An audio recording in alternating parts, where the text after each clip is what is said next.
आज के पत्रकार वार्ता में सभी पत्रकार साथियों का मैं स्वागत करता हूं। विफलताओं और जन विरोधी नीतियों का शानदार स्मारक है नरेंद्र मोदी जी के 11 साल। 11 साल पूरे हुए, औपचारिक तौर पर तो मैं भी बधाई देता हूं। शिष्टाचार के नाते बधाई बनता है, लेकिन एक आम आदमी की तरह यदि सोचें, एक कांग्रेस के कार्यकर्ता की तरह मैं सोचता हूं, तो वो शिष्टाचार के लायक भी नहीं है। शुरुआत उन्होंने सपने लोगों को दिखाए और 11 साल पूरे होते होते सिंदूर उजाड़ने तक पहुंच गए। इन 11 सालों में भारतीय जनता पार्टी के नेतागण खूब ढिंढोरा पीट रहे हैं, धुआंधार भाषण दे रहे हैं, लेकिन यदि देखें इन 11 सालों में मिला क्या है, तो एक एक योजनाएं पूरी तरह से विफल और धुआं धुआं हो चुका है। मोदी जी की पूरी राजनीतिक यात्रा देखें तो विघटन और विभाजन की राजनीति रही है।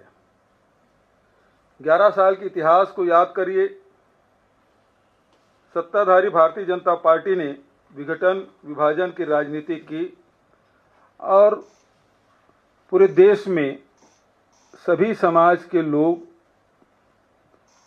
असुरक्षित महसूस कर रहे हैं, असुरक्षा की भावना से घिरे हुए हैं और बार बार प्रधानमंत्री जी अपने भाषणों से उसमें घी डालने का काम कर रहे हैं।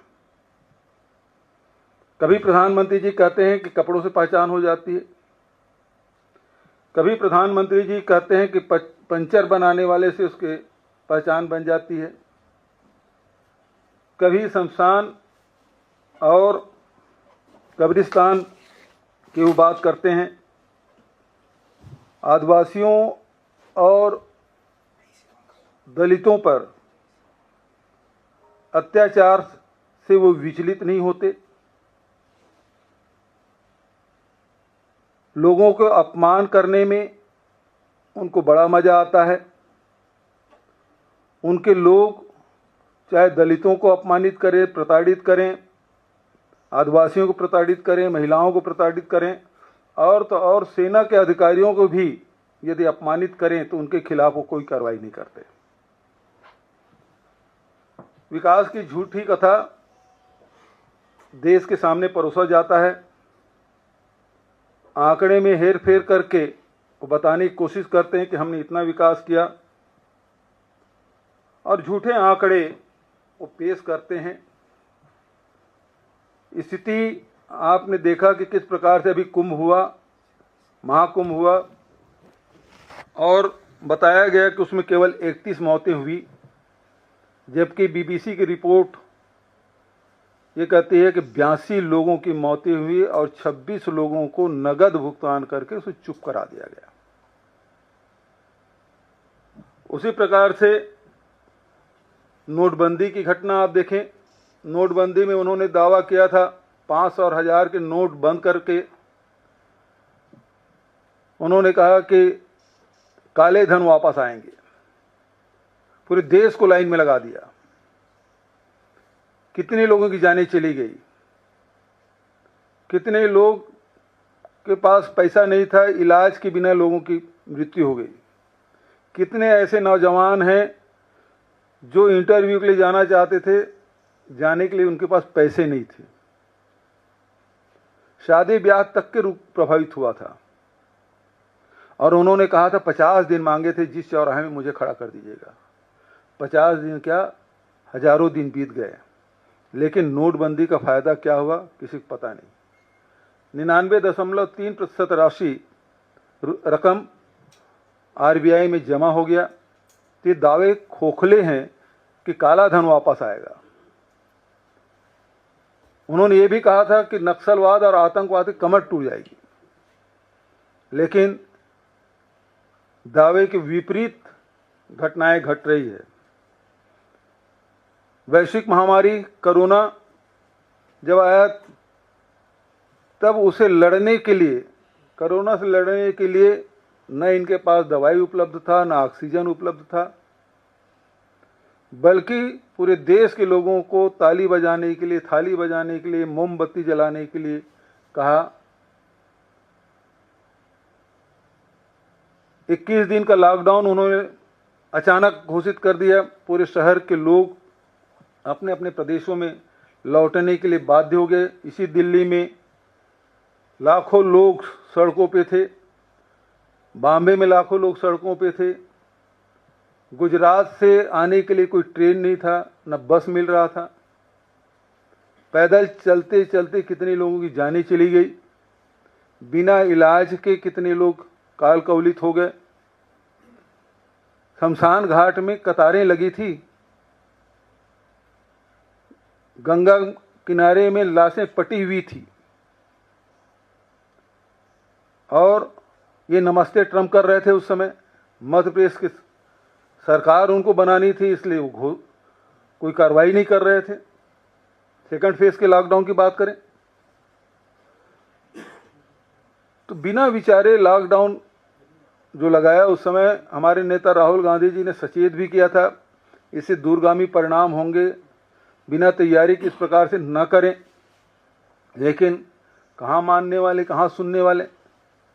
स्थिति देखें कि जो आंकड़े हैं उससे कई गुना ज़्यादा लोगों की मौतें हुई। वैक्सीन लाया गया, वैक्सीन का खूब प्रचार किया गया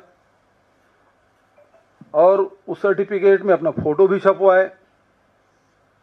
लेकिन स्थिति ये है कि पोस्ट कोविड भी लोगों की मौतें हो रही है, उसका कोई अध्ययन नहीं है। जवान लड़के लड़कियां जिम में एक्सरसाइज करते हुए लोगों की मौत हो रही है। शादी के समय फेरे वरमाला डालते डालते लोगों की मौत हो रही है। ये स्थिति पूरे देश में है और अभी भी पोस्ट कोविड की जो समस्या है उससे जूझ रहे हैं, लेकिन उसका कोई निदान नहीं है। तीसरी बात यह है कि भारत की अपनी विदेश नीति रही है और उस विदेश नीति नेहरू जी से लेके मनमोहन सिंह जी तक जो विदेश नीति उसमें कोई परिवर्तन नहीं आया और इस कारण से पूरी दुनिया में भारत के आवाज़ को बड़ी गंभीरता से सुनते भी थे और उसको उसके हिसाब से लोग जुड़ते भी थे। लेकिन अभी जो हाल की जो घटना घटी, जो आतंकवादी घटना हुआ और आतंकवादी घटना के पूरे देश ने, दुनिया ने उसकी आलोचना की। लेकिन ऑपरेशन सिंदूर के बाद स्थिति ये है कि कोई भी बड़े राष्ट्रों को छोड़ दीजिए, छोटे छोटे देश हैं वो भी हमारे साथ नहीं खड़े थे। पाकिस्तान तो हमारा विरोधी शुरू से रहा, दुश्मन देश रहा है। लेकिन हमारे पड़ोसी जितने भी देश हैं, चाहे वो नेपाल हो, भूटान हो, चाहे वो बांग्लादेश हो, चाहे श्रीलंका हो, कोई हमारे साथ खड़ा नहीं हुआ। और ऊपर से स्थिति ये कि जो कहते थे पापा ने वार रुकवा दी, स्थिति ये है कि जब भारत पाकिस्तान का ऑपरेशन सिंदूर हो रहा था, लड़ाई चल रही थी, उस समय अमेरिका आधा घंटा पहले अमेरिका के राष्ट्रपति ट्वीट करते हैं और कहते हैं कि मैंने सीज फायर करवा दिया। और एक बार नहीं 11 बार, न केवल मीडिया के माध्यम से बल्कि अमेरिका के कोर्ट में भी उन्होंने हलफनामा दायर के गवर्नमेंट के तरफ से कि हमने सीज फायर कराया और व्यापार की धमकी देकर रुकवाया। पूरा देश सन्नाटे में था, अपमानित महसूस कर रहा था कि आज तक के भारत कभी दूसरे देशों की मध्यस्थता स्वीकार नहीं किया। एक झटके में भारत का स्वाभिमान तार तार हो गया। प्रधानमंत्री जी चुनाव के समय खूब बोलते हैं, लेकिन ऐसे समय में चुप्पी साध लेते हैं। एक बार भी अमेरिका के राष्ट्रपति के बयान का उन्होंने खंडन नहीं किया। लगातार वो बोलते रहे, अपमानित करते रहे, लेकिन एक बार भी बोलने की हिम्मत, साहस वो नहीं दिखा पाए। आखिर क्या मजबूरी थी कि वो बोल नहीं पा रहे हैं। तो ये स्थिति ऑपरेशन सिंदूर के बाद पूरी दुनिया से हम अलग थलग पड़ गए हैं। इसके पहले तो पूरा विश्व गुरु बन के घूमते थे। जितने देश वो घूमे हैं प्रधानमंत्री जी, उसमें से 1/4 देश भी समर्थन में खड़ा हो जाता ऑपरेशन सिंदूर में, वो तक नहीं हुआ। ये बेहद दुर्भाग्यजनक स्थिति।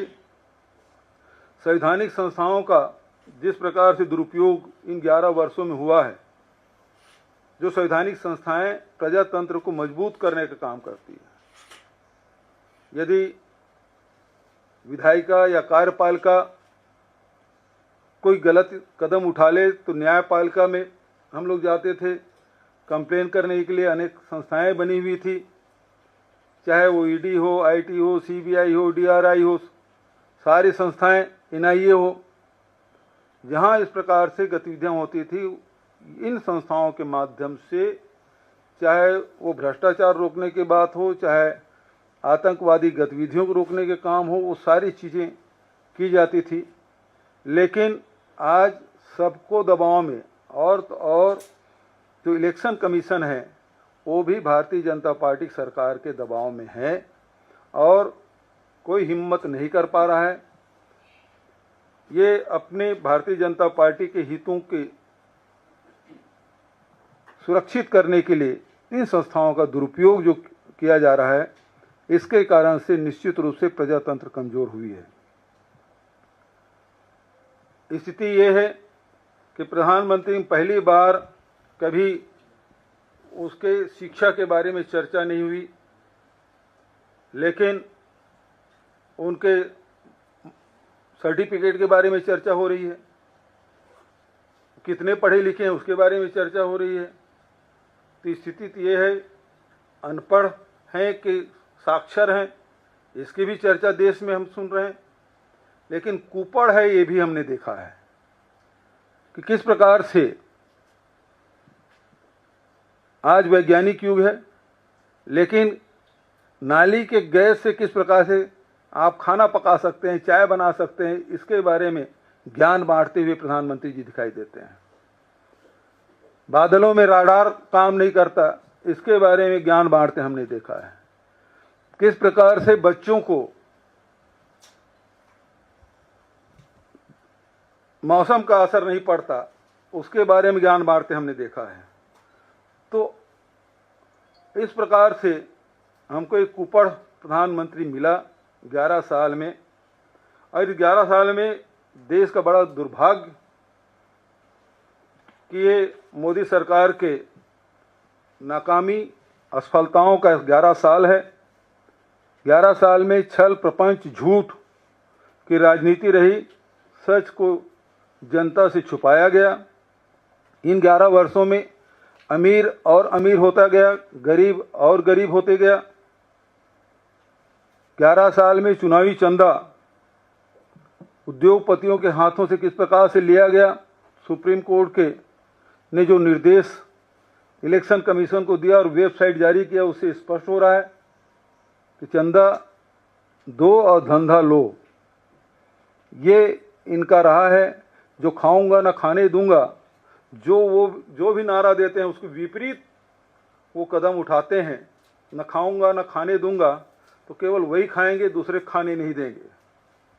चंदा वही भर लेंगे, दूसरे को नहीं देंगे। इस प्रकार से इनकी राजनीति रही। नौजवानों को छला गया। 2 करोड़ रोजगार देने की बात तो उन्होंने की थी, लेकिन अब तो ये है कि रेलवे में भर्ती बंद है, सार्वजनिक उपक्रम बिक रहे हैं, आरक्षण का कहीं पालन नहीं हो रहा है। ऐसे स्थिति इस देश के अर्थनीति से लेकर विदेश नीति में सब कुछ छिन्न भिन्न हो गया है। प्रधानमंत्री जी कैमरा जीवी हैं।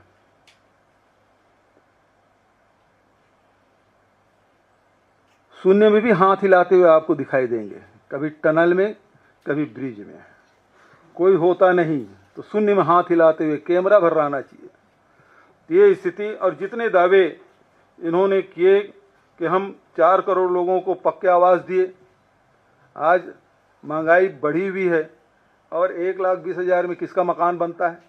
ग्रामीण क्षेत्रों में, शहरी क्षेत्रों में मकान बने हैं, खाली पड़े हुए हैं, कोई जाने के तैयार नहीं है। इस 81 करोड़ लोगों को वो 5 किलो राशन दे रहे हैं। आज स्थिति क्या है? ग्रामीण क्षेत्रों में चले जाइए, सरकार क्या मांग रही है? आप थंब इम्प्रेशन दीजिए और OTP दीजिए। अब किसी के पास मोबाइल नहीं है तो OTP कहाँ से देगा? राशन नहीं बांटने का नया तरीका ढूंढ लिए हैं। और उसके बाद आप 81 करोड़ लोगों को 5 किलो राशन दे रहे हैं, 25 करोड़ लोगों को आप गरीबी रेखा से ऊपर ले आए हैं, तो हो गया 106 करोड़ हो गया। देश की आबादी 140 करोड़। तो आपके आंकड़े, आपके दावे खुद ही उसका विरोध कर रहे हैं, विरोधाभास आपकी। उसी प्रकार से आयुष्मान भारत योजना, 55 करोड़ लोगों को आप निःशुल्क चिकित्सा, लेकिन आप देखेंगे उसमें लोगों को कितना लाभ मिल पा रहा है। लोग उसका लाभ ले ही नहीं पा रहे हैं। मैं बहुत डिटेल में नहीं जाऊंगा, लेकिन ये योजनाएं बिल्कुल, चाहे उज्ज्वला योजना की बात करें, उज्ज्वला योजना में आप कहते हैं कि हमने 10 करोड़ लोगों को उज्ज्वला गैस सिलेंडर दिया, लेकिन रिफिलिंग कितने लोग कराए? 25% से अधिक लोग हैं वो रिफिलिंग ही नहीं कराए, एक बार भी नहीं कराया। कोई परिवार एक बार कराया, कुछ हैं वो 3-4 बार कराए। इसका मतलब ये है कि आपने इस प्रकार से योजना बनाई कि आम जनता उसका लाभ नहीं ले पाए, बल्कि जिस दिन से आपने ये उज्ज्वला योजना शुरू की उसी दिन से गैस सिलेंडर का भाव बढ़ना शुरू हुआ। 450 से बढ़ते बढ़ते आज 1100 हो गया। तो उसका लाभ आम जनता उठा नहीं पा रहे हैं, बल्कि उसका लाभ आपके उद्योगपति मित्र इसको उठा पा रहे हैं। ये आप गरीबी रेखा से नीचे से ऊपर उठाने की बात आप करते हैं। लोकसभा में, राज्यसभा में कितने क्वेश्चन पूछे गए कि आपका पैमाना क्या है गरीबी रेखा नापने का? MPI तो नहीं है, उसे आवास, उसके पानी, इसी की बात हो सकती है, लेकिन उससे गरीबी रेखा का पैमाना नहीं है। और आपके पास गरीबी रेखा नापने की कोई योजना नहीं है। आप जनगणना नहीं करा रहे हैं।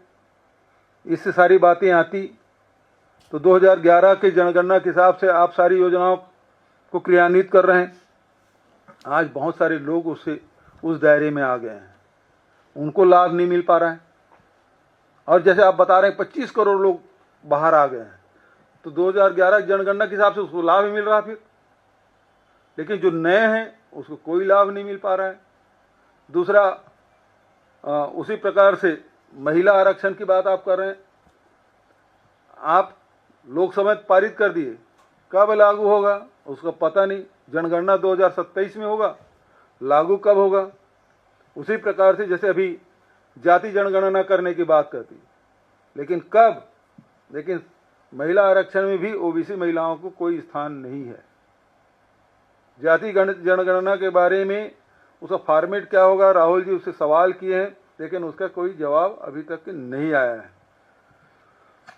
आपके सारी किसानों के बारे में कहाँ आय दुगुना करने की बात आपने की थी? कहाँ आपने ये कहा था कि स्वामीनाथन कमेटी की रिपोर्ट लागू करेंगे? आज भी किसान अपने उत्पाद को औने पौने दाम में बेचने के लिए मजबूर हैं। आप हरियाणा में, मध्य प्रदेश में 3100 रुपया में धान खरीदी की घोषणा आपने की थी, प्रधानमंत्री खुद कहा था, लेकिन क्या खरीद रहे हैं वहां? क्या लघु उपज की खरीदी हो रही है? क्या मिलेट्स के समर्थन मूल्य में खरीदी कर पा रहे हैं? कहीं नहीं हो रहा है। आप जो कहते हैं कि जो गरीब किसान हैं उसके लिए आपने योजना बनाई, लेकिन आपके आंकड़े बता रहे हैं कि 17% जो किसान हैं उसको जो पहले दिए थे 10 करोड़ समथिंग, अब उससे भी कम हो गया, 17% की कमी आ गई है। आज स्थिति ये है कि देश में किसान, अब चूंकि बारिश मानसून आ गया है, केरल में प्रवेश कर गया है, जून का महीना है, खेती किसानी से जुड़े हुए लोग हैं। डीएपी नहीं मिल रहा है पूरे देश में। डीएपी खाद जो किसानों को सबसे प्रिय खाद है, जो किसान सबसे ज़्यादा पसंद करते हैं, डीएपी और यूरिया, तो आप डीएपी उपलब्ध नहीं करा पा रहे हैं। कई राज्यों में आपको बीज उपलब्ध नहीं करा पा रहे हैं। तो आप कृषि को हतोत्साहित करने का काम कर रहे हैं। फसल बीमा योजना, आप अपने मित्रों को लाभ पहुंचा रहे हैं। 30% कृषि ही इसमें कवर हुआ है और बीमा की राशि भी 6 महीने से 12 महीने मिलने में लग रहा है। अभी कितने ही राज्यों में ओले गिरे, बेमौसम बारिश हुई, उसमें फल सब्जी गर्मी फसल बर्बाद हुआ, बीमा का कोई लाभ नहीं मिला है। तो आप जो जितनी भी योजना आप बता रहे हैं, शौचालय की बात आप करते हैं, जिन जिलों को, जिन गांवों को आपने ओडीएफ प्लस घोषित किया हुआ है, आज भी खुले में शौच करने के लिए मजबूर है। कारण बहुत सारे हो सकते हैं, लेकिन महत्वपूर्ण कारण ये है कि पानी की कमी। आपने शौचालय तो बना दिया, पानी है ही नहीं।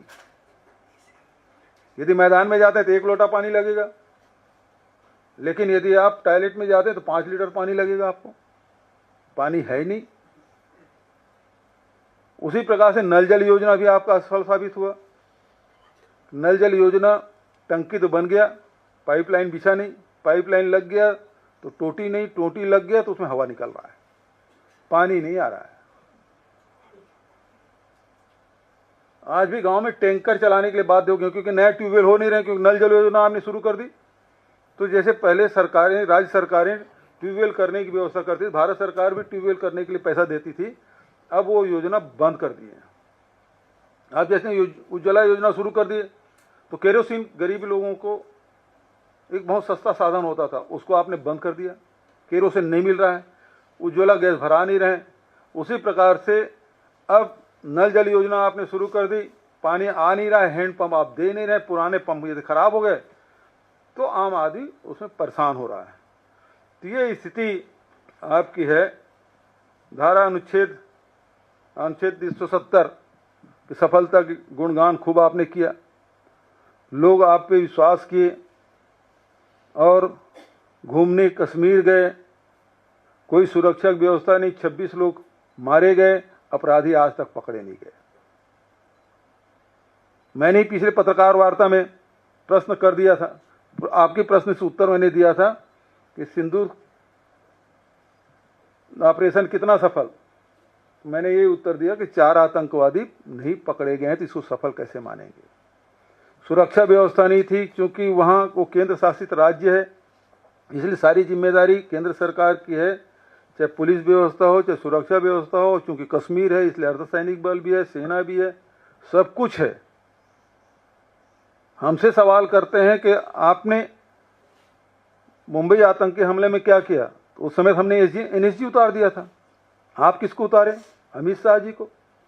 अमित शाह जी उतरे, लेकिन 4 आतंकवादी पकड़े नहीं गए। वहां एनएसजी उतारे, सारे आतंकवादी मारे गए और कसाब पकड़ा गया, वो उसको बाद में फांसी हो गई।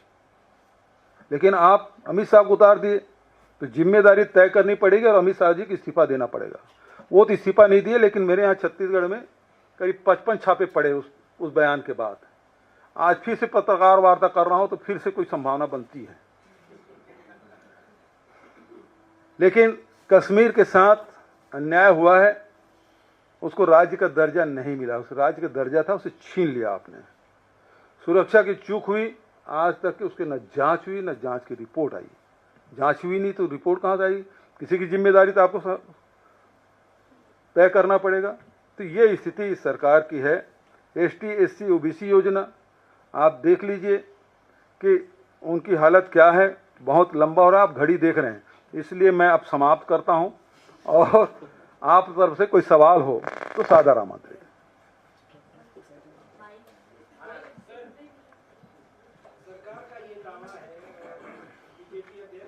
जेपी नड्डा ने प्रेस कॉन्फ्रेंस किया था 11 साल पूरे होने पे। उन्होंने कहा 25 करोड़ से ज़्यादा लोग जो है वो गरीबी रेखा से नीचे आए, गरीबी रेखा से बाहर आए हैं।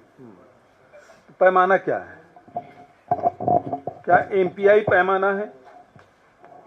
एमपीआई के बारे में यही कहा जाता है कि भाई जो आवास है, जल है, इसके बारे में अध्ययन होता है। उसमें गरीबी, उसके जीवन स्तर के अध्ययन नहीं होता। एमपीआई पैमाना नहीं है। और लोकसभा राज्यसभा में 16 बार सवाल पूछे गए, लेकिन कोई जवाब सरकार की तरफ से नहीं थे। 25 करोड़ आंकड़े क्या है, कहाँ से आ गए? फर्जी।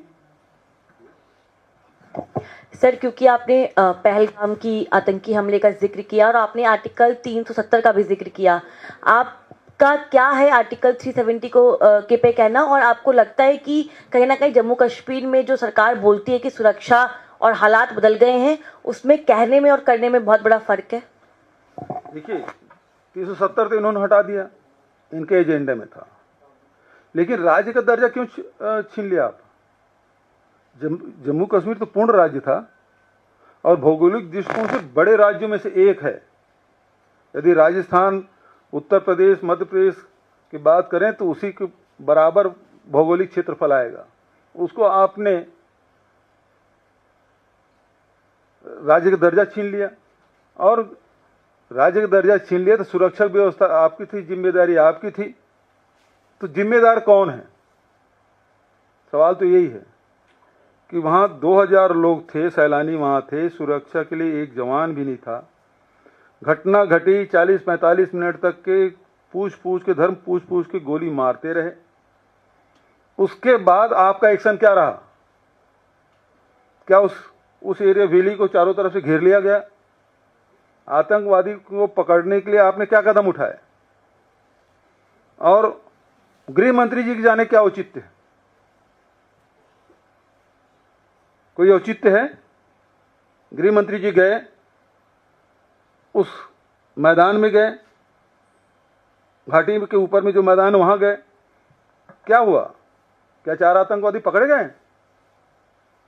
सवाल वहां जवानों को भेजना था, पुलिस को भेजना था, अर्धसैनिक बल लगाना था, एनएसजी लगाना था, हेलीकॉप्टर से करते 300 किलोमीटर दूर है वहां से सीमा। वो कार्रवाई क्यों नहीं किया? और जब इतनी बड़ी चूक हुई तो उसके लिए जिम्मेदार कौन है?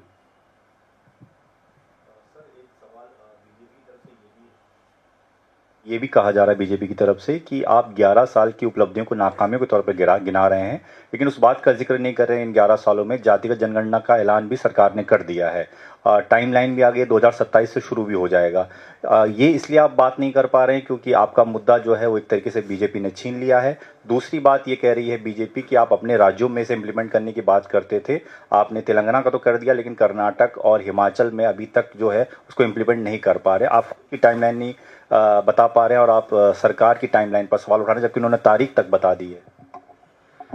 भारतीय जनता पार्टी के ये है ना, पूरा खाली है ऊपर। उसको केवल धर्म जाति लड़ाने के अलावा उसमें मास्टरी है। कैसे जातियों में लड़ाना है, कैसे धर्म में लड़ाना है, ये उसकी मास्टरी है। लेकिन योजना कैसे बनाना, उसको लागू कैसे करना, उसमें वो जीरो है। मुख्यमंत्री के रूप में मोदी जी जीएसटी का विरोध करते रहे, और सरकार में आए तो क्या किए? केंद्र में आए तो जीएसटी लगाया और आधा रात को लोकसभा में पारित कराया। दूसरी आजादी तो जीएसटी को उस समय विरोध कर रहे थे, अब क्यों? दूसरा, उन्होंने कहा कि जैसे जैसे रुपये का मूल्य गिरता है वैसे वैसे प्रधानमंत्री की प्रतिष्ठा गिरती है। अब क्या हो रहा है? तीसरा, आप जाति जनगणना की बात आपने कही। इसके पहले भारतीय जनता पार्टी के नेताओं को बयान देख लीजिए और प्रधानमंत्री को बयान दीजिए। वोट लेने के लिए तो कहते थे मैं भी पिछड़े वर्ग का हूं, मैं अति पिछड़े वर्ग का हूं, वोट लेने के लिए। और बयान क्या देते हैं? इस देश में 2 ही जातियां हैं, एक गरीब, एक अमीर। राहुल गांधी जी लगातार जाति जनगणना की बात करते उपहास उड़ा रहे थे। जब देश में माहौल बना जाति जनगणना का तो उन्होंने घोषणा कर दी, लेकिन जो राहुल गांधी कर रहे हैं, जाति जनगणना केवल एक कॉलम जाति के लिख देने से काम नहीं चलेगा। उसे उस व्यक्ति के, उस परिवार के, उस जाति के सामाजिक, शैक्षणिक, आर्थिक, राजनीति में उसकी हिस्सेदारी, सरकारी नौकरी है या प्राइवेट नौकरी, ये सारी चीज उसमें आना चाहिए। तो आर्थिक स्थिति, सामाजिक स्थिति, राजनीतिक स्थिति, इसका भी आकलन उस जाति जनगणना में होना चाहिए। क्या सरकार इस अपने फॉर्मेट में इस कॉलम को जोड़ रहे हैं? तो सरकार तो ये है कि राहुल जी चला रहे हैं कि भारतीय जनता पार्टी वाले चला रहे हैं? राहुल जी कर रहे हैं, वो कर रहे हैं।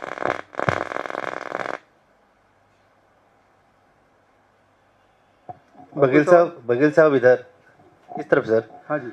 मोदी सरकार ने अपने 11 साल के कार्यकाल की एक बड़ी उपलब्धि नक्सलवाद के खात्मे की तरफ बताया और बार बार गृह मंत्री इस बात को, हाल फिलहाल उन्होंने कई बार इस बात को कहा है कि 2026 तक देश को नक्सल मुक्त कर देंगे। आप एक ऐसे प्रदेश के मुख्यमंत्री भी रहे जहां बहुत ज्यादा नक्सल प्रोन एरिया है।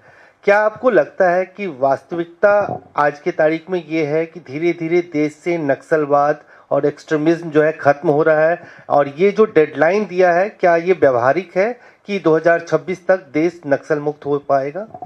देखिए, नक्सलवाद तो एक रेड कॉरिडोर था।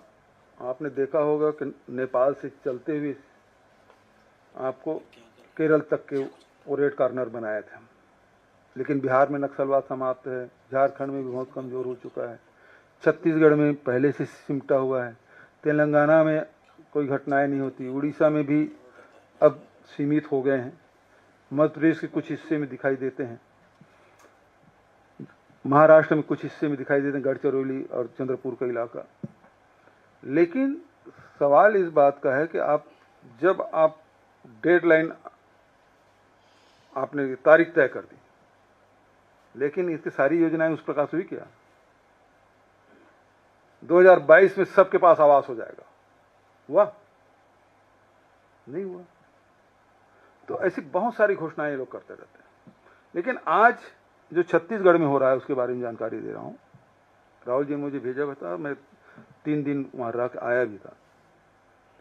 स्थिति ये है कि अकेले बीजापुर, सुकमा और दंतेवाड़ा जिले से 30 से 40 हजार नवयुवक युवती प्रदेश छोड़ के दूसरे प्रदेश पलायन कर गए।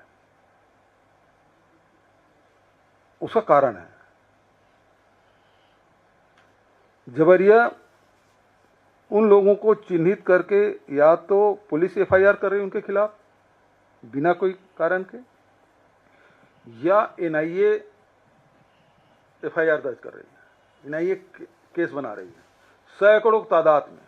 यदि हजारों हो तो मैं नहीं कह सकता, क्योंकि अब कोई नक्सली पकड़ा जाता है, बड़े वाली बात छोड़ दीजिए, गांव में कोई नक्सली पकड़ा जाता है तो न मीडिया वाले को बताया जाता है, लोकल मीडिया को तो बिल्कुल ही नहीं बताते हैं। दिल्ली वालों के ले जाकर भले दिखा देते हैं, अलग बात है, लेकिन लोकल मीडिया बीजापुर के, दंतेवाड़ा के, सुकमा के पत्रकारों को बताया तक नहीं जाता आज इतने नक्सली पकड़े गए, इतने मारे गए।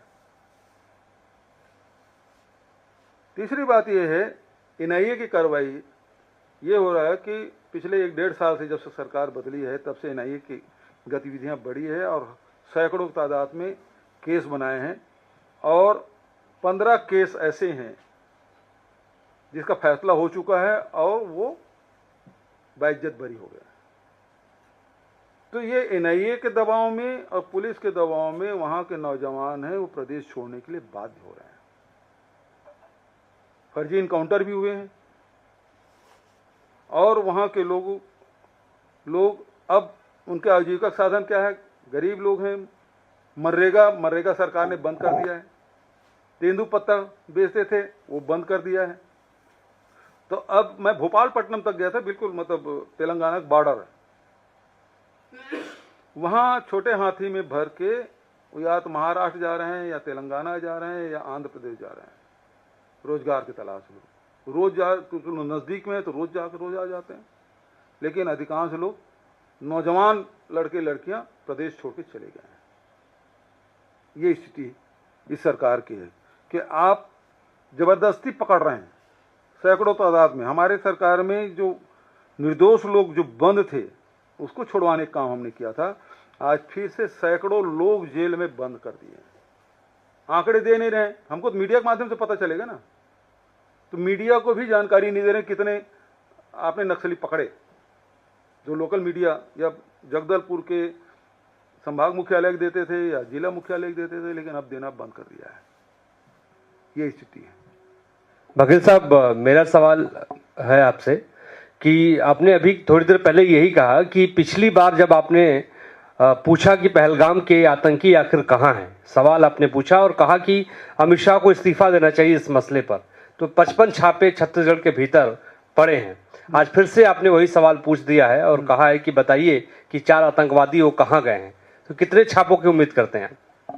अब वो उनसे पूछना चाहिए, क्योंकि मैं जब भी इस प्रकार से बयान दिया हूँ सरकार के जिसमें उसको जवाब देने में तकलीफ हुई है, जो आम जनता से जुड़ा हुआ है, ऐसे सवाल पूछने पे जरूर हमारे यहाँ रेड पड़े हैं। लेकिन दिल्ली के पत्रकारों को बहुत देर से पता चलता है, क्योंकि मैं पिछले समय पत्रकार वार्ता यहाँ लिया था तो तत्काल बाद तीसरे चौथे दिन मेरे यहाँ छापे पड़े तो मैंने आपको बता दिया। नहीं तो रायपुर के पत्रकारों को बताते रहता हूँ। मैं आज आसाम जा रहा हूँ, देखना छापे पड़ेंगे। यूपी से होकर आया हूँ, अब छापे पड़ेंगे। हिमाचल से लौट के आया हूँ, अब छापे पड़ेंगे। और पड़ता ही था, तो वो हमारी आदत पड़ गई है। कम से कम 650-700 छापे पड़े होंगे अभी तक छत्तीसगढ़ में। मतलब देश में इतना छापा किसी राज्य में नहीं पड़ा होगा। हाँ जी, अब हमारे घर आए थे तो मतलब क्या बताना, मतलब बेशर्मी का हद। लेडीज गारमेंट खोल खोल के देख रहे थे यार। मतलब अपमानित करने का तरीका इनका ये है। मारना पीटना ये सामान्य बात है। उनके परिवार वालों को पीटना, मतलब स्थिति तो ये है।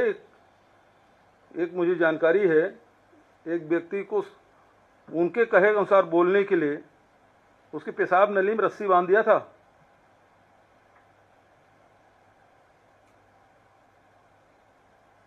ये काम कर रही है ईडी और ईओडब्ल्यू। जैसे गन फाइट में आप कुछ भी करा सकते हो, इस प्रकार से प्रताड़ित करके भी कुछ करा सकते हो।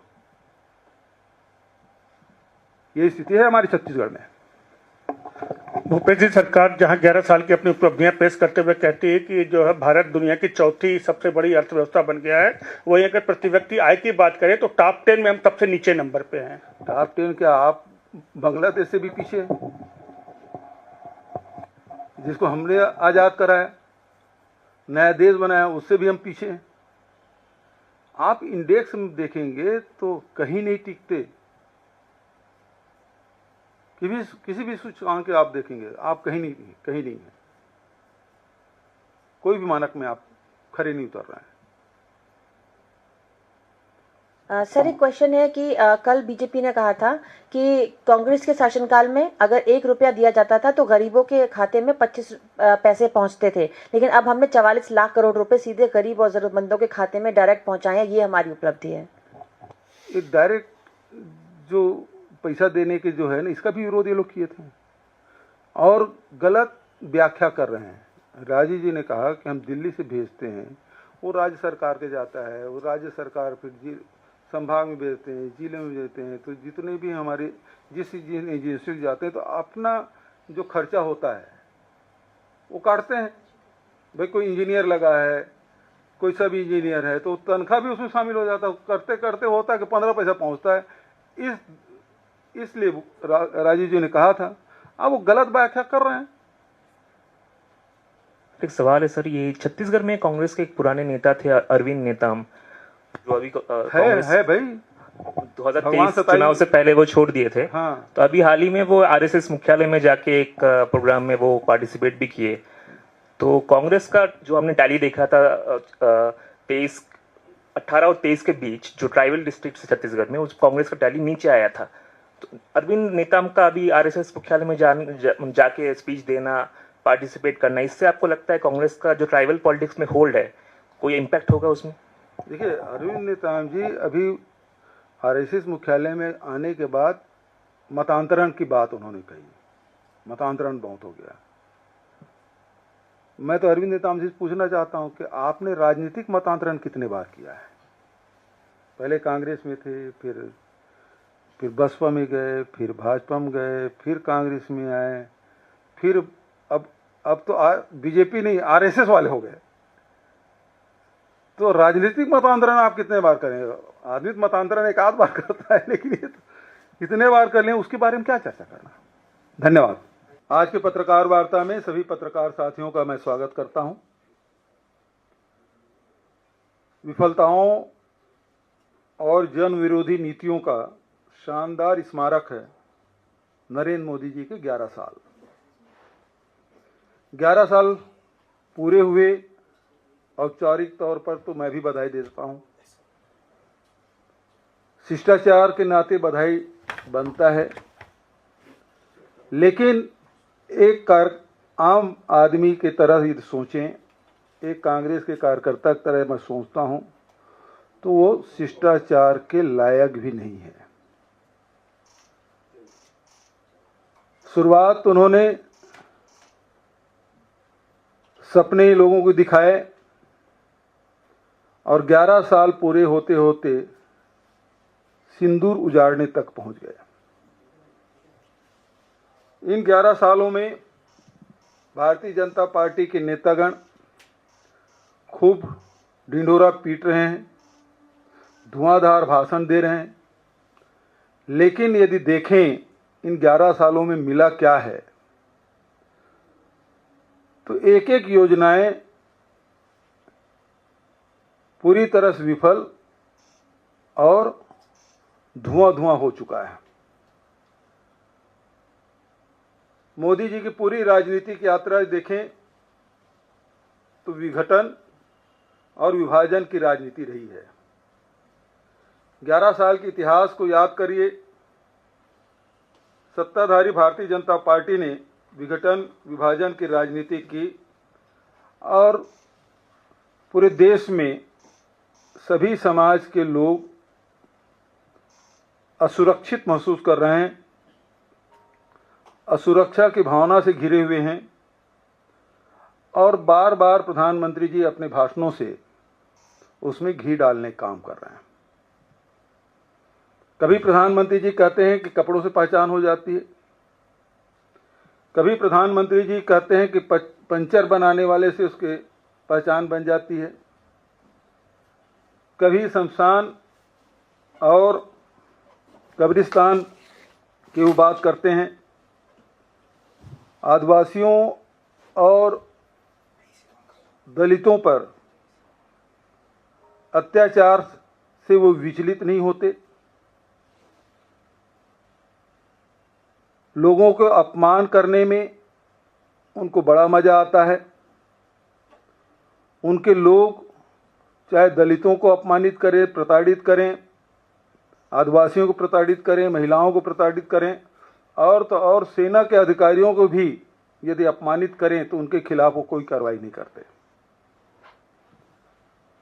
विकास की झूठी कथा देश के सामने परोसा जाता है। आंकड़े में हेर फेर करके वो बताने की कोशिश करते हैं कि हमने इतना विकास किया और झूठे आंकड़े वो पेश करते हैं। स्थिति आपने देखा कि किस प्रकार से अभी कुंभ हुआ, महाकुंभ हुआ और बताया गया कि उसमें केवल 31 मौतें हुई, जबकि बीबीसी की रिपोर्ट ये कहती है कि 82 लोगों की मौतें हुई और 26 लोगों को नगद भुगतान करके उसे चुप करा दिया गया। उसी प्रकार से नोटबंदी की घटना आप देखें।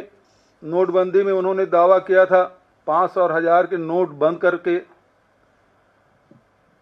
उन्होंने कहा कि काले धन वापस आएंगे, पूरे देश को लाइन में लगा दिया। कितने लोगों की जानें चली गई, कितने लोग के पास पैसा नहीं था, इलाज के बिना लोगों की मृत्यु हो गई।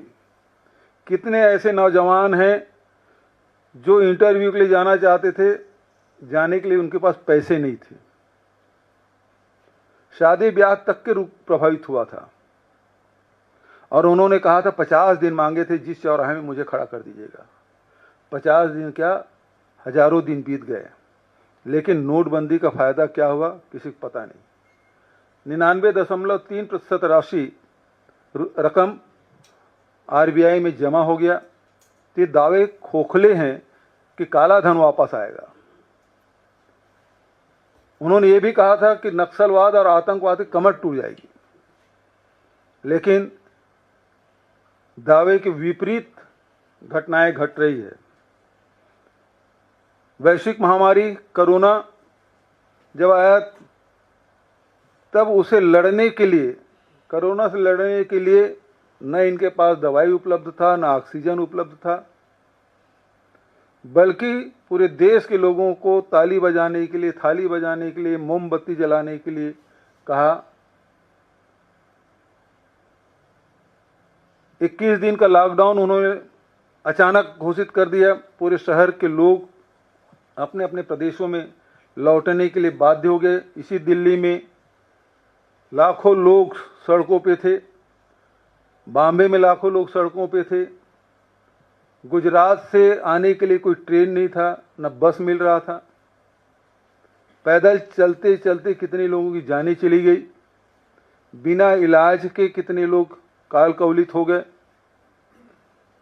शमशान घाट में कतारें लगी थी। गंगा किनारे में लाशें पटी हुई थी। और ये नमस्ते ट्रम्प कर रहे थे उस समय। मध्य प्रदेश की सरकार उनको बनानी थी, इसलिए वो कोई कार्रवाई नहीं कर रहे थे। सेकंड फेज के लॉकडाउन की बात करें तो बिना विचारे लॉकडाउन जो लगाया, उस समय हमारे नेता राहुल गांधी जी ने सचेत भी किया था, इससे दूरगामी परिणाम होंगे, बिना तैयारी के इस प्रकार से न करें। लेकिन कहाँ मानने वाले, कहाँ सुनने वाले। स्थिति देखें कि जो आंकड़े हैं उससे कई गुना ज़्यादा लोगों की मौतें हुई। वैक्सीन लाया गया, वैक्सीन का खूब प्रचार किया गया और उस सर्टिफिकेट में अपना फोटो भी छपवाए। लेकिन स्थिति ये है कि पोस्ट कोविड भी लोगों की मौतें हो रही है, उसका कोई अध्ययन नहीं है। जवान लड़के लड़कियां जिम में एक्सरसाइज करते हुए लोगों की मौत हो रही है। शादी के समय फेरे वरमाला डालते डालते लोगों की मौत हो रही है। ये स्थिति पूरे देश में है और अभी भी पोस्ट कोविड की जो समस्या है उससे जूझ रहे हैं, लेकिन उसका कोई निदान नहीं है। तीसरी बात यह है कि भारत की अपनी विदेश नीति रही है और उस विदेश नीति नेहरू जी से लेके मनमोहन सिंह जी तक जो विदेश नीति, उसमें कोई परिवर्तन नहीं आया। और इस कारण से पूरी दुनिया में भारत के आवाज़ को बड़ी गंभीरता से सुनते भी थे और उसको उसके हिसाब से लोग जुड़ते भी थे। लेकिन अभी जो हाल की जो घटना घटी, जो आतंकवादी घटना हुआ, और आतंकवादी घटना के पूरे देश ने, दुनिया ने उसकी आलोचना की। लेकिन ऑपरेशन सिंदूर के बाद स्थिति ये है कि कोई भी बड़े राष्ट्रों को छोड़ दीजिए, छोटे छोटे देश हैं वो भी हमारे साथ नहीं खड़े थे। पाकिस्तान तो हमारा विरोधी शुरू से रहा, दुश्मन देश रहा है।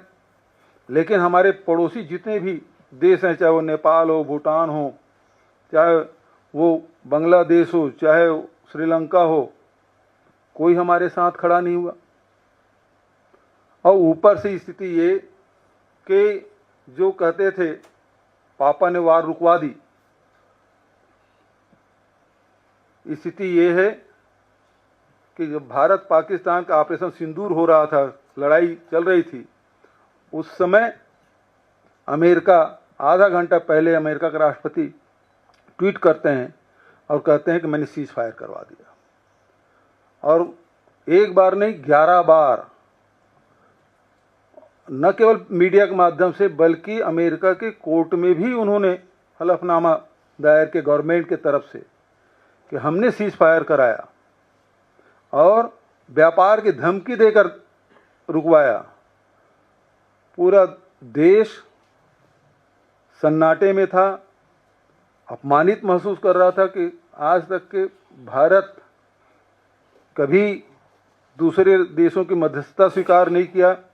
एक झटके में भारत का स्वाभिमान तार तार हो गया। प्रधानमंत्री जी चुनाव के समय खूब बोलते हैं, लेकिन ऐसे समय में चुप्पी साध लेते हैं। एक बार भी अमेरिका के राष्ट्रपति के बयान का उन्होंने खंडन नहीं किया। लगातार वो बोलते रहे, अपमानित करते रहे, लेकिन एक बार भी बोलने की हिम्मत, साहस वो नहीं दिखा पाए। आखिर क्या मजबूरी थी कि वो बोल नहीं पा रहे हैं। तो ये स्थिति ऑपरेशन सिंदूर के बाद पूरी दुनिया से हम अलग थलग पड़ गए हैं। इसके पहले तो पूरा विश्व गुरु बन के घूमते थे। जितने देश वो घूमे हैं प्रधानमंत्री जी, उसमें से 1/4 देश भी समर्थन में खड़ा हो जाता ऑपरेशन सिंदूर में, वो तक नहीं हुआ। ये बेहद दुर्भाग्यजनक स्थिति। संवैधानिक संस्थाओं का जिस प्रकार से दुरुपयोग इन 11 वर्षों में हुआ है, जो संवैधानिक संस्थाएं प्रजातंत्र को मजबूत करने का काम करती है, यदि विधायिका या कार्यपालिका कोई गलत कदम उठा ले तो न्यायपालिका में हम लोग जाते थे कंप्लेन करने के लिए। अनेक संस्थाएं बनी हुई थी, चाहे वो ईडी हो, आईटी हो, सीबीआई हो, डीआरआई हो, सारी संस्थाएं, एनआईए हो। जहां इस प्रकार से गतिविधियां होती थी, इन संस्थाओं के माध्यम से चाहे वो भ्रष्टाचार रोकने की बात हो, चाहे आतंकवादी गतिविधियों को रोकने के काम हो, वो सारी चीज़ें की जाती थी। लेकिन आज सबको दबाव में, और तो और जो इलेक्शन कमीशन है वो भी भारतीय जनता पार्टी सरकार के दबाव में है और कोई हिम्मत नहीं कर पा रहा है। ये अपने भारतीय जनता पार्टी के हितों के सुरक्षित करने के लिए इन संस्थाओं का दुरुपयोग जो किया जा रहा है, इसके कारण से निश्चित रूप से प्रजातंत्र कमजोर हुई है। स्थिति ये है कि प्रधानमंत्री पहली बार कभी उसके शिक्षा के बारे में चर्चा नहीं हुई, लेकिन उनके सर्टिफिकेट के बारे में चर्चा हो रही है। कितने पढ़े लिखे हैं उसके बारे में चर्चा हो रही है। तो स्थिति तो ये है, अनपढ़ हैं कि साक्षर हैं, इसकी भी चर्चा देश में हम सुन रहे हैं। लेकिन कुपड़ है, ये भी हमने देखा है कि किस प्रकार से आज वैज्ञानिक युग है, लेकिन नाली के गैस से किस प्रकार से आप खाना पका सकते हैं, चाय बना सकते हैं, इसके बारे में ज्ञान बांटते हुए प्रधानमंत्री जी दिखाई देते हैं। बादलों में राडार काम नहीं करता, इसके बारे में ज्ञान बांटते हमने देखा है। किस प्रकार से बच्चों को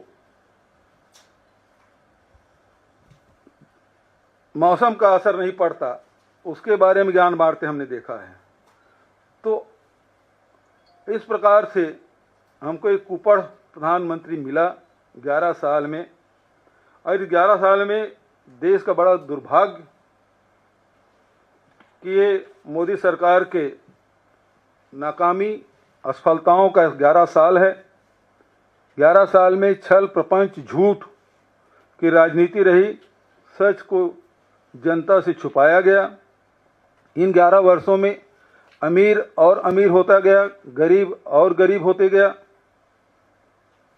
11 साल में चुनावी चंदा उद्योगपतियों के हाथों से किस प्रकार से लिया गया, सुप्रीम कोर्ट के ने जो निर्देश इलेक्शन कमीशन को दिया और वेबसाइट जारी किया, उससे स्पष्ट हो रहा है कि चंदा दो और धंधा लो।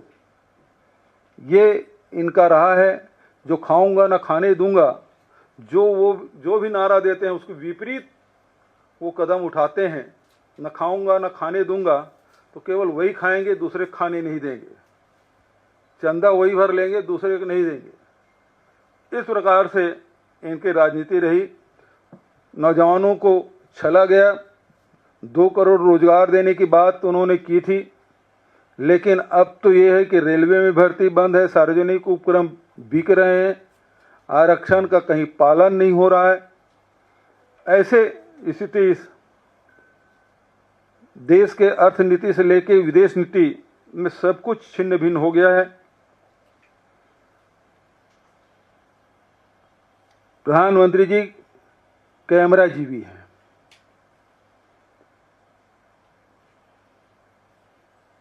शून्य में भी हाथ हिलाते हुए आपको दिखाई देंगे, कभी टनल में, कभी ब्रिज में।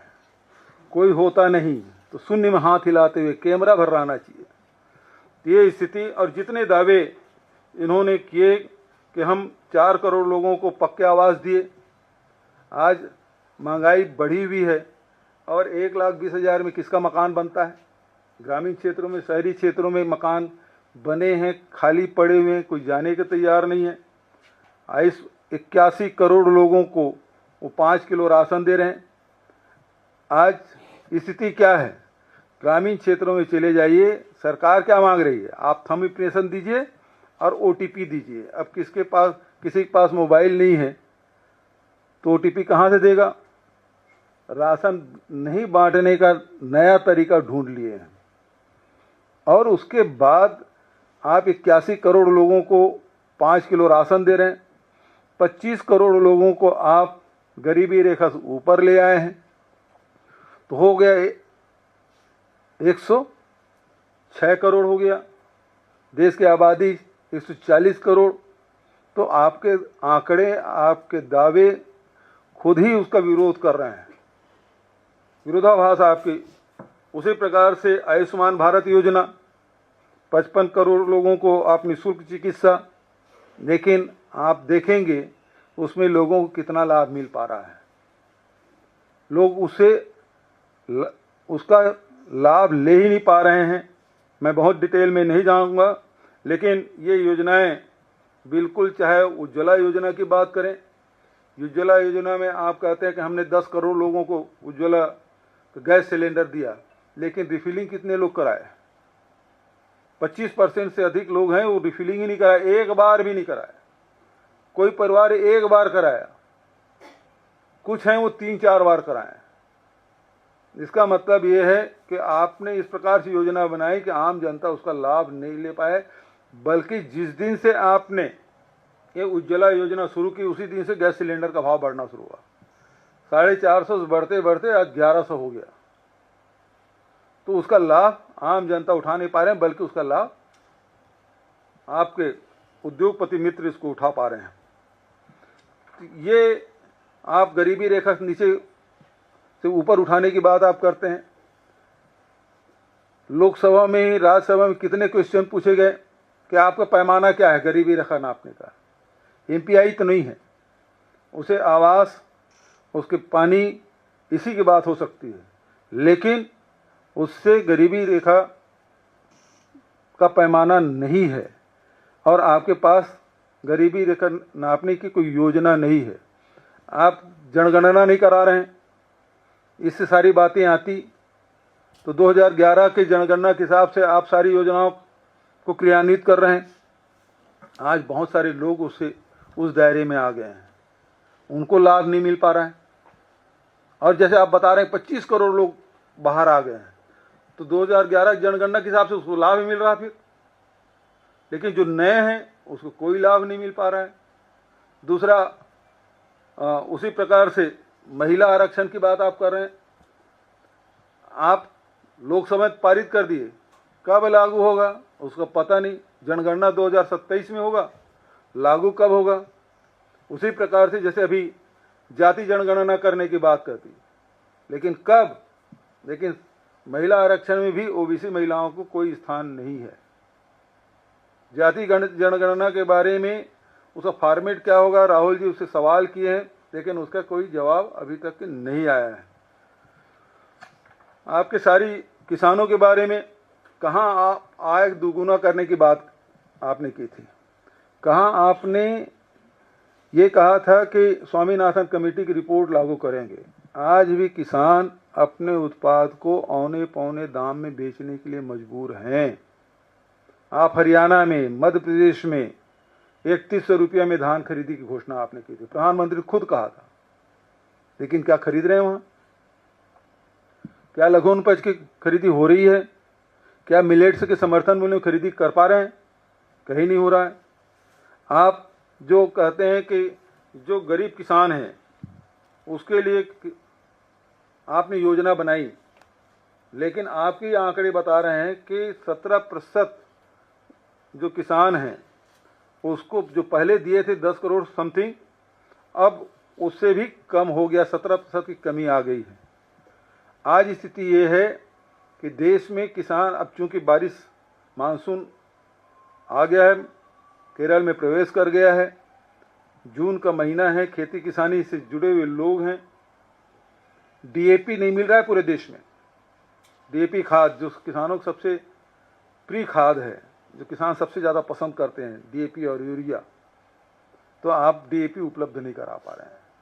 कई राज्यों में आपको बीज उपलब्ध नहीं करा पा रहे हैं। तो आप कृषि को हतोत्साहित करने का काम कर रहे हैं। फसल बीमा योजना, आप अपने मित्रों को लाभ पहुंचा रहे हैं। 30% कृषि ही इसमें कवर हुआ है और बीमा की राशि भी 6 महीने से 12 महीने मिलने में लग रहा है। अभी कितने ही राज्यों में ओले गिरे, बेमौसम बारिश हुई, उसमें फल सब्जी गर्मी फसल बर्बाद हुआ, बीमा का कोई लाभ नहीं मिला है। तो आप जो जितनी भी योजना आप बता रहे हैं, शौचालय की बात आप करते हैं, जिन जिलों को, जिन गांवों को आपने ओडीएफ प्लस घोषित किया हुआ है, आज भी खुले में शौच करने के लिए मजबूर है। कारण बहुत सारे हो सकते हैं, लेकिन महत्वपूर्ण कारण ये है कि पानी की कमी। आपने शौचालय तो बना दिया, पानी है ही नहीं। यदि मैदान में जाते हैं तो 1 लोटा पानी लगेगा, लेकिन यदि आप टॉयलेट में जाते हैं तो 5 लीटर पानी लगेगा आपको। पानी है ही नहीं। उसी प्रकार से नल जल योजना भी आपका असफल साबित हुआ। नल जल योजना, टंकी तो बन गया, पाइपलाइन बिछा नहीं, पाइपलाइन लग गया तो टोटी नहीं, टोटी लग गया तो उसमें हवा निकल रहा है, पानी नहीं आ रहा है। आज भी गांव में टैंकर चलाने के लिए बाध्य हो गए, क्योंकि नए ट्यूबवेल हो नहीं रहे, क्योंकि नल जल योजना आपने शुरू कर दी। तो जैसे पहले सरकारें, राज्य सरकारें ट्यूबवेल करने की व्यवस्था करती थी, भारत सरकार भी ट्यूबवेल करने के लिए पैसा देती थी, अब वो योजना बंद कर दी है। आप जैसे उज्ज्वला योजना शुरू कर दिए तो केरोसिन गरीब लोगों को एक बहुत सस्ता साधन होता था, उसको आपने बंद कर दिया। केरोसिन नहीं मिल रहा है, उज्ज्वला गैस भरा नहीं रहे। उसी प्रकार से अब नल जल योजना आपने शुरू कर दी, पानी आ नहीं रहा है, हैंडपंप आप दे नहीं रहे, पुराने पंप यदि खराब हो गए तो आम आदमी उसमें परेशान हो रहा है। तो ये स्थिति आपकी है। धारा अनुच्छेद 370 की सफलता की गुणगान खूब आपने किया, लोग आप पे विश्वास किए और घूमने कश्मीर गए, कोई सुरक्षा व्यवस्था नहीं, 26 लोग मारे गए, अपराधी आज तक पकड़े नहीं गए। मैंने पिछले पत्रकार वार्ता में प्रश्न कर दिया था, आपके प्रश्न से उत्तर मैंने दिया था कि सिंदूर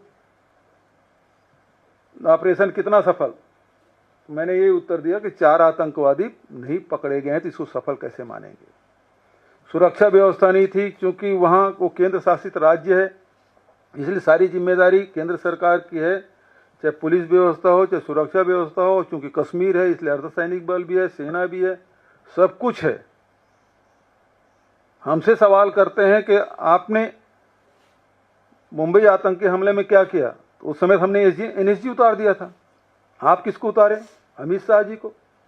अमित शाह जी उतरे, लेकिन 4 आतंकवादी पकड़े नहीं गए। वहां एनएसजी उतारे, सारे आतंकवादी मारे गए और कसाब पकड़ा गया, वो उसको बाद में फांसी हो गई। लेकिन आप अमित शाह को उतार दिए, तो जिम्मेदारी तय करनी पड़ेगी और अमित शाह जी को इस्तीफा देना पड़ेगा।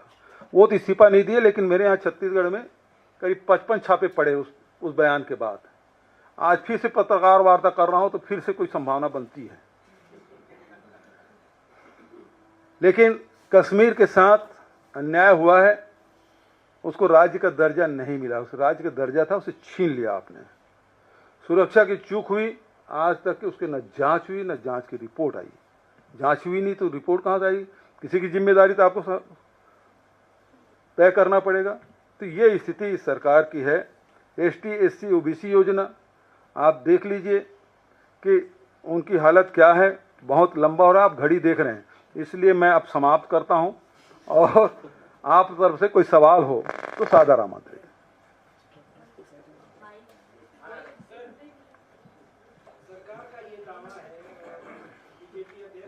जेपी नड्डा ने प्रेस कॉन्फ्रेंस किया था 11 साल पूरे होने पे। उन्होंने कहा 25 करोड़ से ज़्यादा लोग जो है वो गरीबी रेखा से नीचे आए, गरीबी रेखा से बाहर आए हैं। पैमाना क्या है? क्या एमपीआई पैमाना है?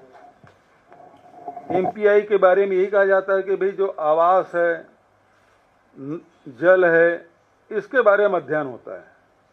उसमें गरीबी, उसके जीवन स्तर के अध्ययन नहीं होता। एमपीआई पैमाना नहीं है। और लोकसभा राज्यसभा में 16 बार सवाल पूछे गए, लेकिन कोई जवाब सरकार की तरफ से नहीं थे। 25 करोड़ आंकड़े क्या हैं, कहाँ से आ गए? फर्जी।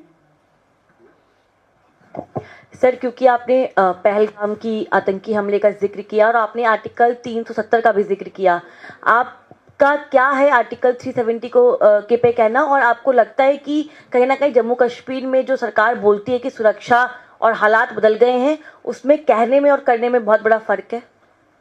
देखिए, 370 तो इन्होंने हटा दिया, इनके एजेंडे में था। लेकिन राज्य का दर्जा क्यों छीन लिया आप? जम्मू कश्मीर तो पूर्ण राज्य था और भौगोलिक दृष्टिकोण से बड़े राज्यों में से एक है। यदि राजस्थान, उत्तर प्रदेश, मध्य प्रदेश की बात करें तो उसी के बराबर भौगोलिक क्षेत्रफल आएगा। उसको आपने राज्य का दर्जा छीन लिया। और राज्य का दर्जा छीन लिया तो सुरक्षा व्यवस्था आपकी थी, जिम्मेदारी आपकी थी। तो जिम्मेदार कौन है? सवाल तो यही है कि वहाँ 2000 लोग थे, सैलानी वहाँ थे, सुरक्षा के लिए एक जवान भी नहीं था। घटना घटी, 40-45 मिनट तक के पूछ के धर्म पूछ के गोली मारते रहे। उसके बाद आपका एक्शन क्या रहा? क्या उस एरिया वैली को चारों तरफ से घेर लिया गया? आतंकवादी को पकड़ने के लिए आपने क्या कदम उठाए? और गृह मंत्री जी की जाने क्या औचित्य है? कोई औचित्य है? गृह मंत्री जी गए, उस मैदान में गए, घाटी के ऊपर में जो मैदान है वहां गए, क्या हुआ?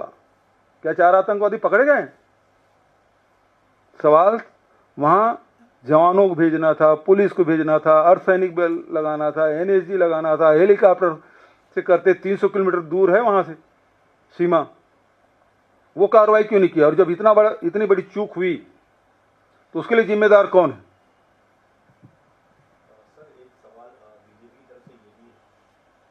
ये भी कहा जा रहा है बीजेपी की तरफ से कि आप 11 साल की उपलब्धियों को नाकामियों के तौर पर गिना रहे हैं, लेकिन उस बात का जिक्र नहीं कर रहे हैं। इन 11 सालों में जातिगत जनगणना का ऐलान भी सरकार ने कर दिया है।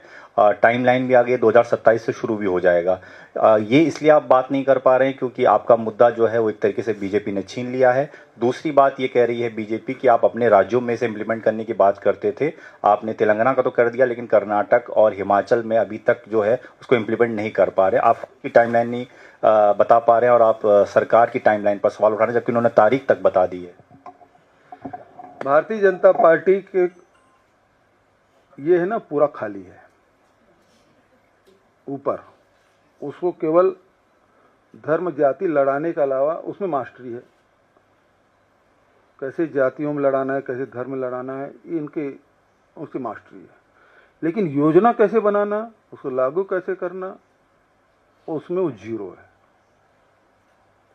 मुख्यमंत्री के रूप में मोदी जी जीएसटी का विरोध करते रहे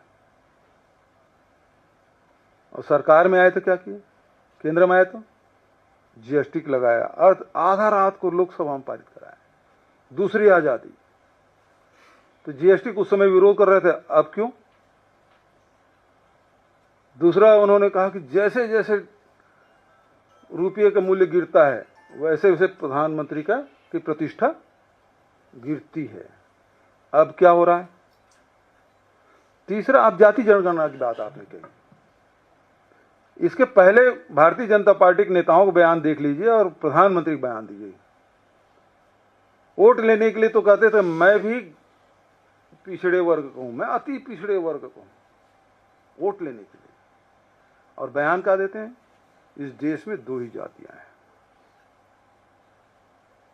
एक गरीब एक अमीर। राहुल गांधी जी लगातार जाति जनगणना की बात करते उपहास उड़ा रहे थे। जब देश में माहौल बना जाति जनगणना का तो उन्होंने घोषणा कर दी, लेकिन जो राहुल गांधी कर रहे हैं, जाति जनगणना केवल एक कॉलम जाति के लिख देने से काम नहीं चलेगा।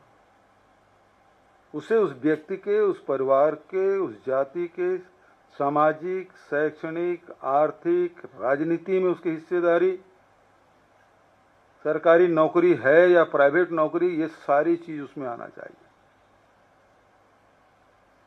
तो आर्थिक स्थिति, सामाजिक स्थिति, राजनीतिक स्थिति, इसका भी आकलन उस जाति जनगणना में होना चाहिए।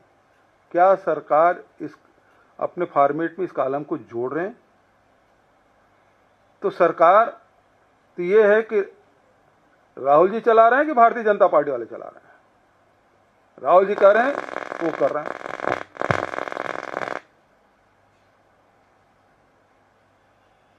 बघेल साहब इधर इस तरफ सर। हाँ जी। मोदी सरकार ने अपने 11 साल के कार्यकाल की एक बड़ी उपलब्धि नक्सलवाद के खात्मे की तरफ बताया और बार बार गृह मंत्री इस बात को, हाल फिलहाल उन्होंने कई बार इस बात को कहा है कि 2026 तक देश को नक्सल मुक्त कर देंगे। आप एक ऐसे प्रदेश के मुख्यमंत्री भी रहे जहां बहुत ज्यादा नक्सल प्रोन एरिया है। क्या आपको लगता है कि वास्तविकता आज के तारीख में ये है कि धीरे धीरे देश से नक्सलवाद और एक्सट्रीमिज्म जो है खत्म हो रहा है, और ये जो डेडलाइन दिया है क्या ये व्यवहारिक है कि 2026 तक देश नक्सल मुक्त हो पाएगा? देखिए, नक्सलवाद तो एक रेड कॉरिडोर था। आपने देखा होगा कि नेपाल से चलते हुए आपको केरल तक के वो रेड कॉर्नर बनाए थे। लेकिन बिहार में नक्सलवाद समाप्त है, झारखंड में भी बहुत कमजोर हो चुका है, छत्तीसगढ़ में पहले से सिमटा हुआ है, तेलंगाना में कोई घटनाएं नहीं होती, उड़ीसा में भी अब सीमित हो गए हैं, मध्य प्रदेश के कुछ हिस्से में दिखाई देते हैं, महाराष्ट्र में कुछ हिस्से में दिखाई देते हैं, गढ़चिरौली और चंद्रपुर का इलाका। लेकिन सवाल इस बात का है कि जब आप डेडलाइन, आपने तारीख तय कर दी, लेकिन इसकी सारी योजनाएं उस प्रकार से हुई क्या? 2022 में सबके पास आवास हो जाएगा, हुआ? नहीं हुआ। तो ऐसी बहुत सारी घोषणाएं लोग करते रहते हैं।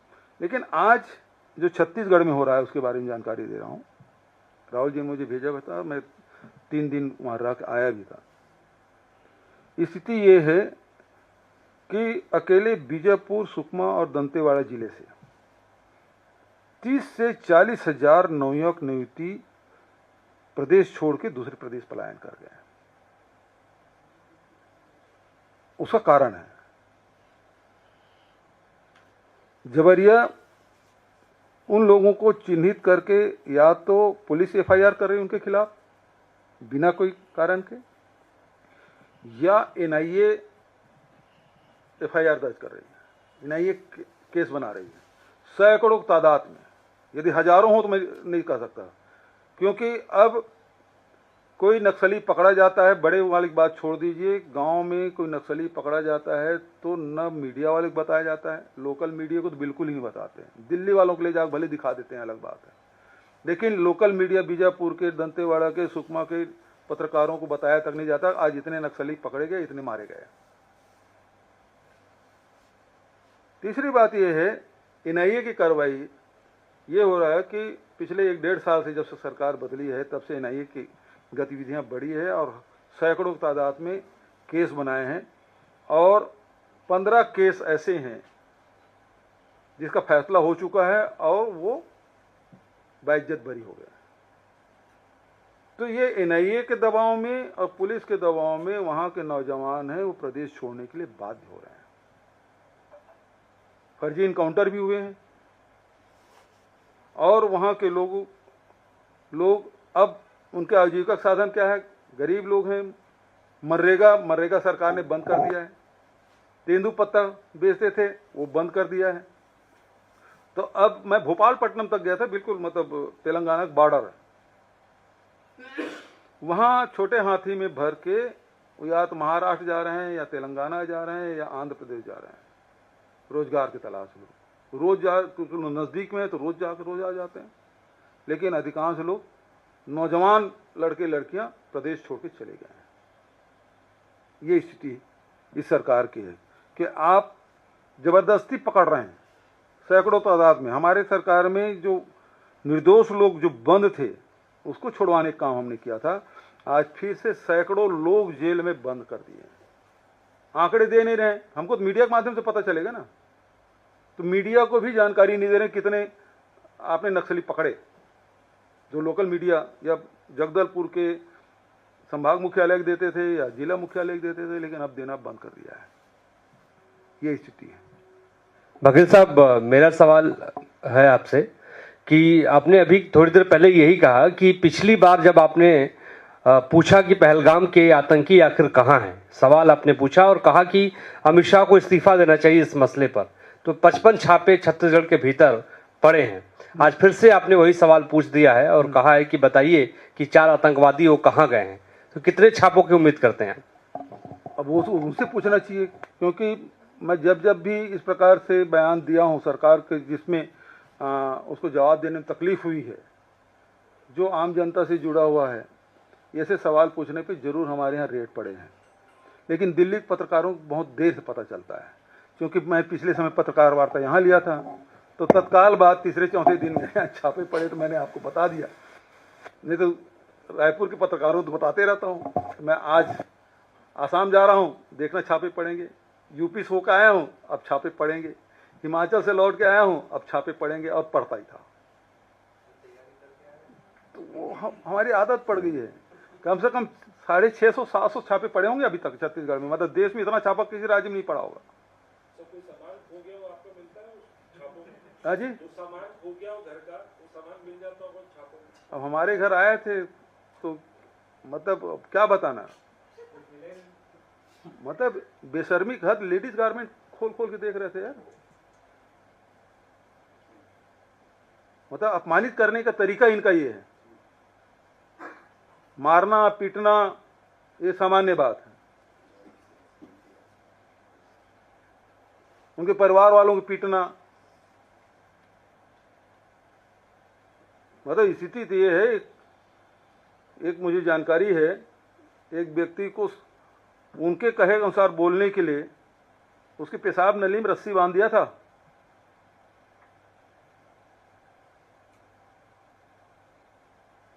ये काम कर रही है ईडी और ईओडब्ल्यू।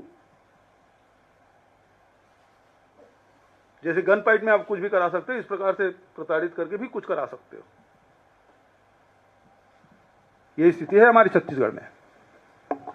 भूपेश जी, सरकार जहां 11 साल की अपनी उपलब्धियां पेश करते हुए कहती है कि जो है भारत दुनिया की चौथी सबसे बड़ी अर्थव्यवस्था बन गया है, वही अगर प्रति व्यक्ति आय की बात करें तो टॉप 10 में हम सबसे नीचे नंबर पे हैं। टॉप 10 क्या, आप बांग्लादेश से भी पीछे हैं, जिसको हमने आजाद कराया, नया देश बनाया, उससे भी हम पीछे हैं। आप इंडेक्स में देखेंगे तो कहीं नहीं टिकते।